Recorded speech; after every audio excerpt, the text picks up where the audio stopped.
कक्षा 11 कला वर्ग के प्रिय विद्यार्थियों, इतिहास विषय के दूसरे अध्याय का इस वर्चुअल कक्षा के माध्यम से शिक्षण हेतु मैं डॉक्टर अब्दुल हमीद, प्रवक्ता Kamlapati Tripathi boys inter college, आपके समक्ष एक बार फिर उपस्थित हूँ। बच्चों, आप इस अध्याय का 2 लेक्चर ले चुके हैं और पूर्व के लेक्चर्स में आपने देखा कि मेसोपोटामिया की सभ्यता वह महान सभ्यता थी जिसमें शहरी कला और लेखन प्रणाली का उद्भव हुआ और कालांतर में विकसित होकर के ये काफ़ी ऊंचाइयों पर पहुंच गए। मैंने बहुत से महत्वपूर्ण बिंदुओं को शुरू में पिछले 2 लेक्चर में बता दिया है। आज हम लोग लेखन कला को आगे बढ़ाते हैं। लेखन कला में जो पहला बिंदु है वो है लेखन प्रणाली। लेखन कला में मैंने आपको बताया था कि मेसोपोटामिया की सभ्यता में कीलाकार लिपि से एक प्रकार के मिट्टी की पट्टिकाओं पर, गीली मिट्टी की पट्टिकाओं पर कीलाकार लिपि से के माध्यम से लिखा जाता था और सूख जाने पर उसको पका करके, और जैसे मिट्टी के बर्तन पकाए जाते हैं उसी तरह पका करके उसको उपयोग में लाया जाता था। आज हम लोग ये देखेंगे पहले बिंदु पर कि लेखन प्रणाली, मेसोपोटामिया के सभ्यता की जो लेखन कला विकसित हुई उसमें लेखन प्रणाली क्या थी। तो मैं आपको बता दूं, जिस ध्वनि के लिए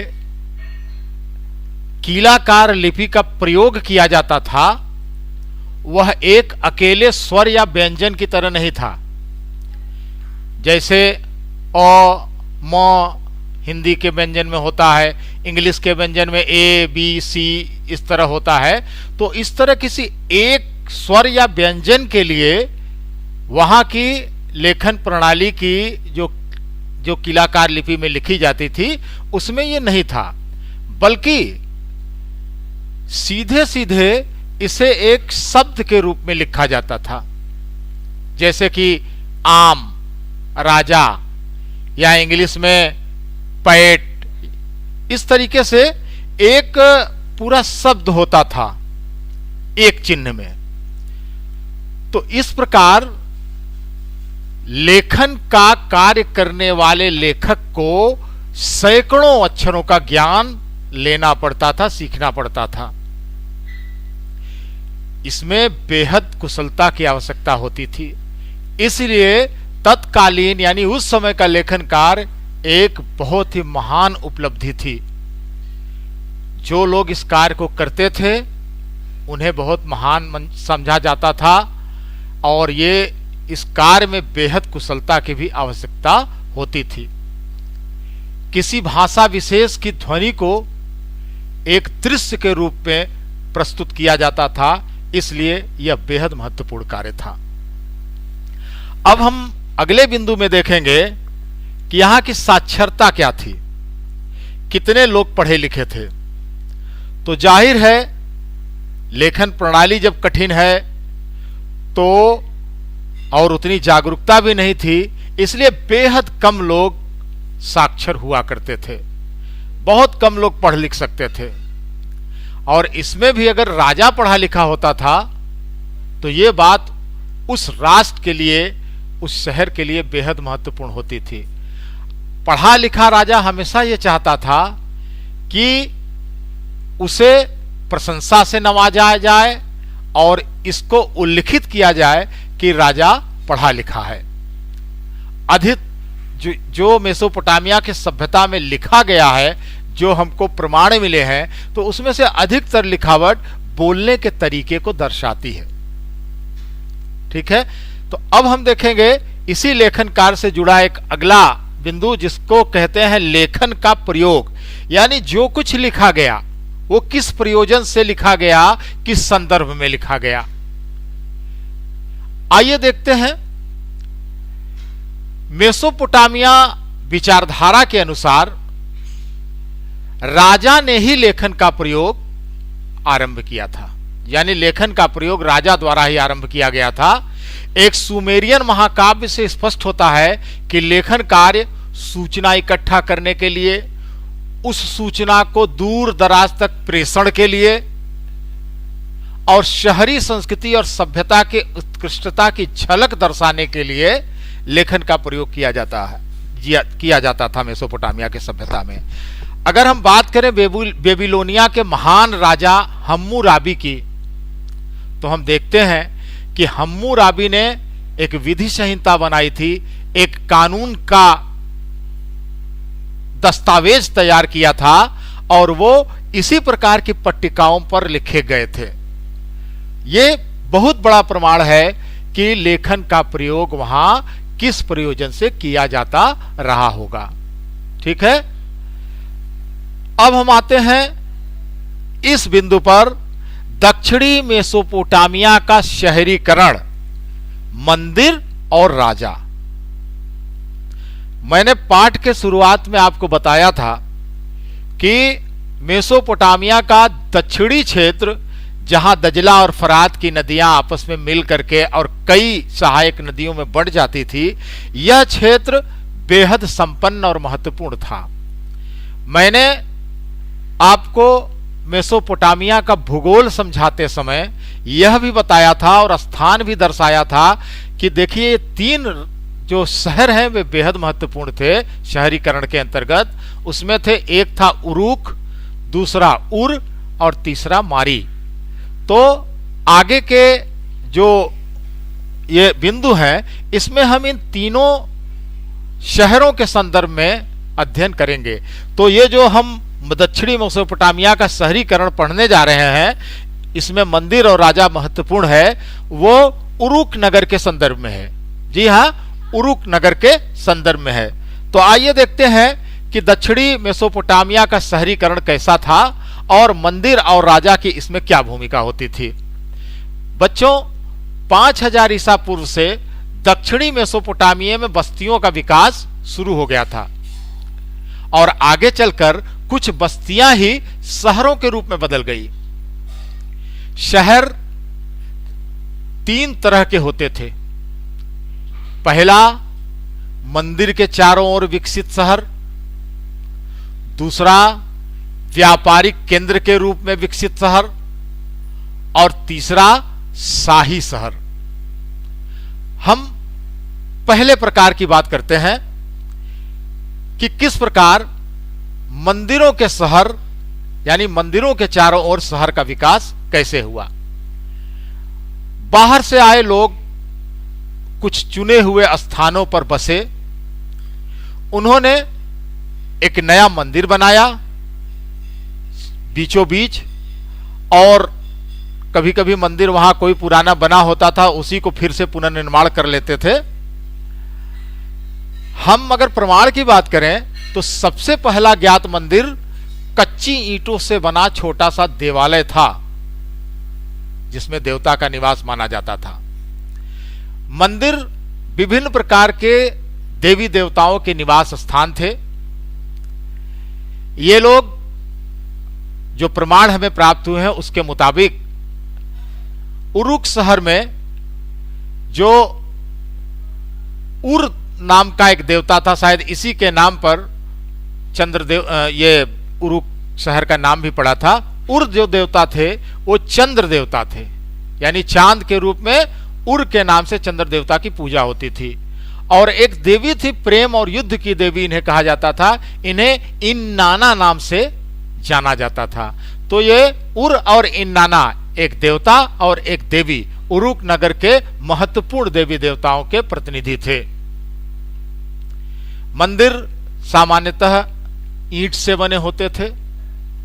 समय के साथ उनमें विकास होता जाता था, वो बढ़ते जाते थे।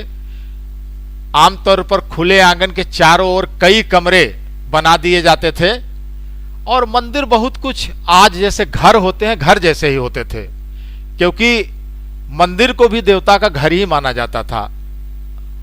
हालांकि मंदिर की जो बाहरी दीवारें होती थी वो थोड़ी थोड़ी दूर पर कुछ भीतर और फिर बाहर ऐसे मुड़ी होती थी, जबकि घर की दीवारें ऐसी नहीं होती थी। तो ये दीवारों का अंदर और बाहर मुड़ा होना यह घर और मंदिर की दीवारों के बीच का अंतर था। ठीक है। जैसे आज के दौर में हम अपने देवी देवता को पूजा के समय कुछ भोग लगाते हैं, कुछ प्रसाद चढ़ाते हैं, लगभग यही व्यवस्था मेसोपोटामिया के सभ्यता में भी थी। देवता और उनका मंदिर पूजा का केंद्र बिंदु होते थे और सामान्य जन अन्न यानी अनाज, दही और मछली आदि ला करके चढ़ावा के रूप में वहां चढ़ाते थे। ऐसा प्रमाणों से सिद्ध भी हुआ है। मंदिर के फर्शों पर खुदाई में मछली की हड्डियों की कई परतें मिली हैं। तो इस प्रकार हम देखते हैं कि यहां पर अन्न, दही और मछली चढ़ाने का रिवाज था देवताओं को। जो भी आराध्य देव होता था इनका, उन्हें खेतों, अनाजों, मछली और पशुधन जो उनके जानवर थे उनका स्वामी समझा जाता था। यह माना जाता था कि हमारे पास जो कुछ है, खेत खलिहान, मछली, पशुधन, ये सब हमारे आराध्य भगवान का देन है, यानी यही उसके स्वामी हैं। आगे मंदिरों के कार्यकलाप बढ़ते चले गए और मुख्य शहरी संस्था का रूप इसने ले लिया। इस तरह हम समझ सकते हैं कि मंदिरों के आसपास मंदिर के कारणों से एक बड़ा शहर बसा। हालांकि इसमें कुछ दूसरे कारक भी इस व्यवस्था में विद्यमान थे। अब हम थोड़ा आगे बढ़ते हैं और एक सामाजिक संरचना में जो बदलाव आया और जिस तरह से राजा शक्तिशाली हुआ इस मेसोपोटामिया के शहर में, शहरीकरण में, उसको जानते हैं। वैसे तो ये दक्षिणी क्षेत्र मेसोपोटामिया का मैंने पहले ही बताया कि बहुत ही कृषि के दृष्टिकोण से संपन्न था, उपजाऊ था, लेकिन इसके बाद भी कभी कभी कृषि संकट सामने आता था। जो फरात नदी जो सबसे महत्वपूर्ण थी, उसमें कभी कभी बाढ़ आ जाती थी। तो बाढ़ का पानी जब आसपास के गांव शहरों में घुस जाता था तो नुकसान पहुंचाता था। साथ ही साथ कभी कभी ऐसा भी होता था कि फरात नदी की जो सहायक नदियां थी वो कभी कभी अपना रास्ता बदल लेती थी। तो इससे क्या पड़ता था, कुछ गांव, कुछ क्षेत्रों में सूखा पड़ जाता था। तो ये बाढ़ और सूखा जो था वो कृषि के लिए संकट पैदा करता था।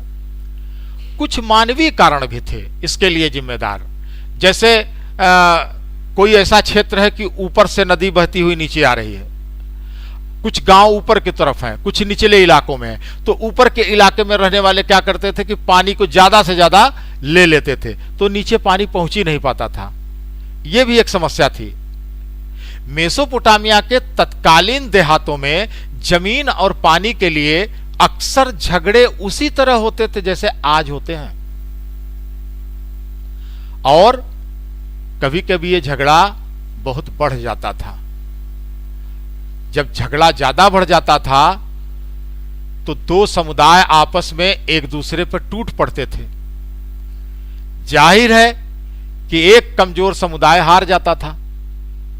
तो जो लड़ाई जीतने वाला मुखिया होता था वहां पे लूटपाट करता था और यह माल अपने अनुयायियों को खुश करने के लिए उनमें बांट देता था। हारे हुए कुछ लोगों को बंदी बना लिया जाता था, उन्हें चौकीदार या नौकर के रूप में उनसे काम लिया जाता था। हालांकि बाद में ये सारी चीजें बदलती चली गईं और इन्हीं विजेता नेताओं ने सामुदायिक कल्याण पर अधिक जोर लगाना शुरू कर दिया। फलस्वरूप कई नई नई संस्थाएं और परंपराएं मेसोपोटामिया के इस दक्षिणी शहर में विकसित हुई। जो विजेता मुखिया थे उनके द्वारा कीमती भेंट देवताओं और मंदिरों पर अर्पित की गई। मंदिरों को एक केंद्र के रूप में विकसित किया गया और आसपास तमाम व्यापारिक गतिविधियां भी शुरू हुई, जिससे व्यापार नगर के रूप में भी शहर विकसित हुआ। एलमरकर से जुड़ी कविताएं यह व्यक्त करती हैं कि इन नई व्यवस्थाओं से राजा का सम्मान काफी ऊंचा हो गया और पूर्ण समुदाय पर उसका पूरी तरह नियंत्रण हो गया। अब हम उरुक नगर के बारे में थोड़ा और विस्तार से जानने की कोशिश करते हैं। सबसे पुराने मंदिर उरुक शहर में ही पाया गया। इस शहर की खुदाई में हमें सशस्त्र वीरों और हताहत शत्रुओं के चित्र भी मिलते हैं। 3000 ईसा पूर्व में उरुक का क्षेत्रफल 250 हेक्टेयर था और जब इस शहर का विकास हुआ तो आसपास के दर्जनों छोटे छोटे गांव उजड़ गए और आबादी का अन्यत्र विस्थापन हो गया। उरुक नगर की रक्षा के लिए चारों ओर सुदृढ़ दीवार यानी प्राचीर खड़ी की गई थी। यह भी एक महत्वपूर्ण इस शहर की विशेषता थी। 4200 ईसा पूर्व से 400 ईस्वी तक यह उरुक नगर अस्तित्व में रहा और हम देखते हैं कि 2800 ईसा पूर्व में उरुक नगर का क्षेत्रफल लगभग 400 हेक्टेयर हो गया था, यानी यह शहर अच्छे खासे एरिया में फैल गया था। स्थानीय लोगों और युद्ध बंदियों को अनिवार्य रूप से मंदिर के लिए काम करना पड़ता था। अब उसको मंदिर के लिए कह लीजिए या सीधे तौर पर राजा के लिए कह लीजिए, उन्हें काम करना पड़ता था, काम करना अनिवार्य हुआ करता था और इस काम के बदले उन्हें अनाज दिया जाता था। शासक के हुक्म से आम लोग पत्थर खोदने, खनिज लाने, धातुएं लाने, मिट्टी की ईंट तैयार करने, दूर से अन्य उपयुक्त सामान लाने और मंदिर बनाने में जुटे रहते थे। इसी वजह से 3000 ईसा पूर्व के आसपास उरुक की खूब तकनीकी प्रगति हुई। जो वहां पे मंदिर निर्मित किए गए, नगर में जो बड़े बड़े मकान निर्मित किए गए, इसमें कांसे के औजारों का प्रयोग काफी किया गया। ईंटे के स्तंभ बनाना इन्होंने सीख लिया था क्योंकि लकड़ी के स्तंभ उस समय नहीं बना करते थे। मंदिर की दीवारों को सजाने के लिए रंगीन शंकु का निर्माण ये लोग सैकड़ों की संख्या में करते थे, जिससे मंदिर सुसज्जित हो जाता था। मूर्तिकला में भी मेसोपोटामिया के इस शहर ने उच्च कोटि की सफलता प्राप्त की थी। हालांकि ज्यादातर मूर्तियां आयातित यानी बाहर से लाए गए पत्थरों से बनती थी और इसी समय एक बहुत युगांतकारी घटना घटित हुई और वो घटना थी प्रौद्योगिकी के क्षेत्र में कुम्हार के चाक का आविष्कार। हाँ जी, मेसोपोटामिया में पहली बार कुम्हार के चाक का आविष्कार हुआ और इस आविष्कार के बाद इस शहर में बड़े पैमाने पर बर्तनों का निर्माण किया जाने लगा और इस आविष्कार ने शहरी अर्थव्यवस्था में एक महत्वपूर्ण बदलाव उत्पन्न किया। एक तरीके से अर्थव्यवस्था में इस आविष्कार ने जान फूंक दी। तो इस प्रकार उरुक नगर दक्षिणी मेसोपोटामियाई शहरीकरण का एक सबसे महत्वपूर्ण उदाहरण था। एक प्रतिनिधि के तौर पर इस शहर को हमने देखा। फिर दूसरे शहर आपको आगे के लेक्चर में मैंने उर और मारी के बारे में आपको बताया है। इन शहरों का विवरण हम अगले लेक्चर में आपके समक्ष प्रस्तुत करेंगे। धन्यवाद।